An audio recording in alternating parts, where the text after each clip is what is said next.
SIR की प्रक्रिया बिहार की भारत के सर्वोच्च न्यायालय के निरीक्षण में संपन्न हुई है। एसआईआर के बिहार के हर पड़ाव पर याचिकाकर्ता सुप्रीम कोर्ट गए हैं, सुप्रीम कोर्ट ने दखल दी है, सुनवाई की है और उसके बाद में गो अहेड हुआ है बिहार में एसआईआर पर। इसलिए वो केस खत्म हो गया। पूर्वांचल की भाषा में कहूं तो वो फरिया दिया गया। अब वहां कोई तर्क वितर्क की गुंजाइश नहीं रही, झूठ सच का भी अब कोई स्कोप नहीं रहा।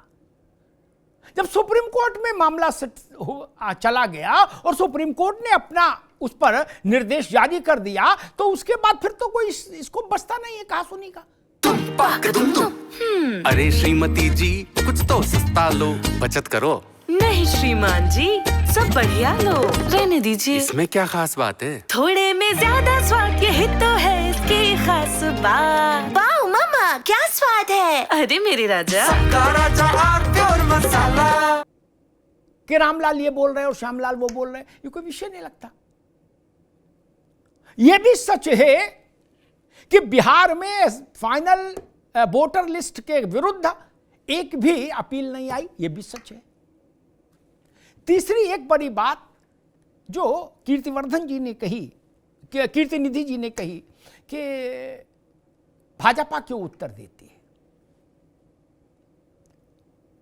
भाजपा को इसलिए भी उत्तर देना चाहिए क्योंकि विपक्ष केवल चुनाव आयोग पर आरोप नहीं लगाता, वो कहता है चुनाव आयोग भाजपा के इशारे पर ऐसा कर रहा है, तो उत्तर भाजपा ही देंगे और क्या सीपीआईएम देगा। जब आप इनके ही ऊपर आरोप लगा रहे हो ना कि ये इनके इशारे पर चुनाव आयोग गड़बड़ घोटाला कर रहा है, तो इनको तो जवाब देना चाहिए। अगर ये जवाब ना दें तो मैं आपत्ति करूंगा कि आप पर आरोप लग रहा है कि आप इलेक्शन कमीशन को अपने इशारे पर नचा रहे हो और आपको देश को बताना चाहिए सच, इसलिए देना चाहिए जवाब। कल को कोई सेना को लांछित करे, कोई सुप्रीम कोर्ट को लांछित करे, कोई सीएजी को लांछित करे, तो सरकार को बोलना चाहिए, निर्वाचित सरकार को, राजनीतिक दल को भी बोलना चाहिए। ये संस्थाएं देश का मान है, उसमें से एक चुनाव आयोग है। कड़वा कड़वा थू और मीठा मीठा गप।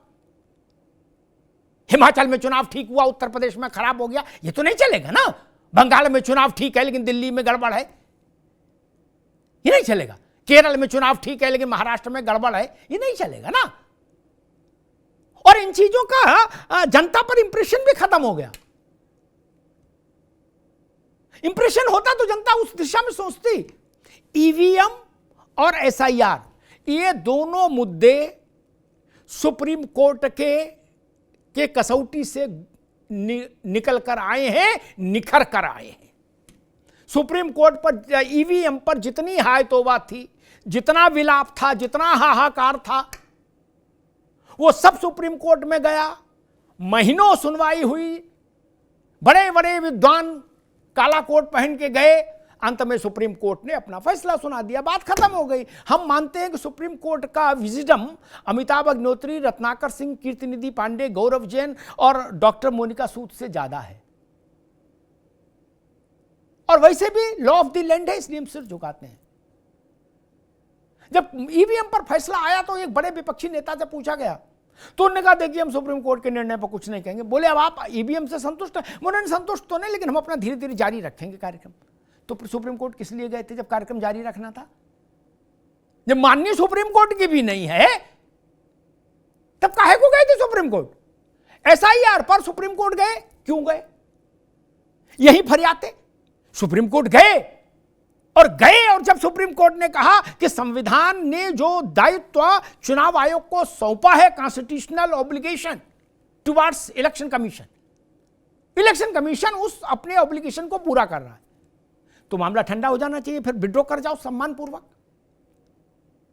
पहले या तो जाओ नहीं, और जाओ तो फिर जो कोर्ट कह रहा है उसका मान रखो भाई।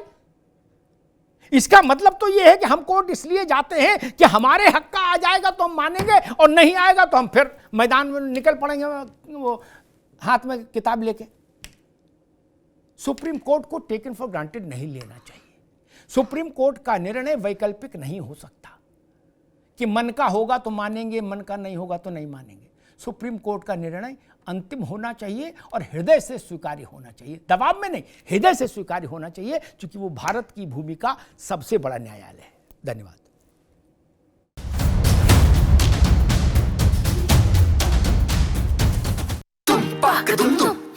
अरे श्रीमती जी कुछ तो सस्ता लो, बचत करो। नहीं श्रीमान जी, सब बढ़िया लो, रहने दीजिए। इसमें क्या खास बात है? थोड़े में ज्यादा स्वाद, यही तो है इसकी खास बात। वाह मामा, क्या स्वाद है। अरे मेरे राजा, राजा आरती और मसाला।